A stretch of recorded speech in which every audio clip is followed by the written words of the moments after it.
Today we celebrate Saint Patrick. Legends about St. Patrick abound, but truth is best served by our seeking two solid qualities in him. He was humble and he was courageous. The determination to accept suffering and success with equal indifference guided the life of God's instrument for winning most of Ireland for Christ. Details of his life are uncertain. Current research places his dates of birth and death a little later than earlier accounts. Patrick may have been born in Dunbarton, Scotland, Cumberland, England, or northern Wales.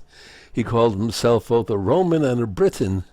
At 16, he and a large number of his father's slaves and vassals were captured by Irish raiders and sold as slaves in Ireland.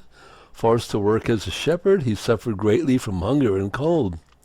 After 6 years, Patrick escaped, probably to France, and later returned to Britain at the age of 22. His captivity had meant spiritual conversion. He may have studied at Lerins off the French coast. He spent years at Auxerre, France, and was consecrated bishop at the age of 43. His great desire was to proclaim the good news to the Irish.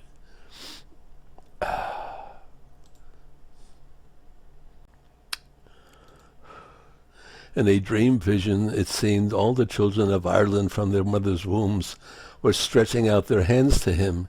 He understood the vision to be a call to do mission work in pagan Ireland. Despite opposition from those who felt his education had been defective, he was sent to carry out the task.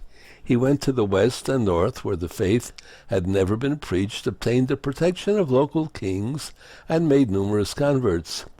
Because of the island's pagan background, Patrick was emphatic in encouraging widows to remain chaste and young women to consecrate their virginity to Christ.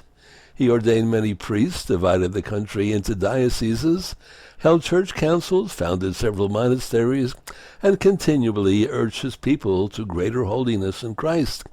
He suffered much opposition from pagan druids and was criticized in both England and Ireland for the way he conducted his mission.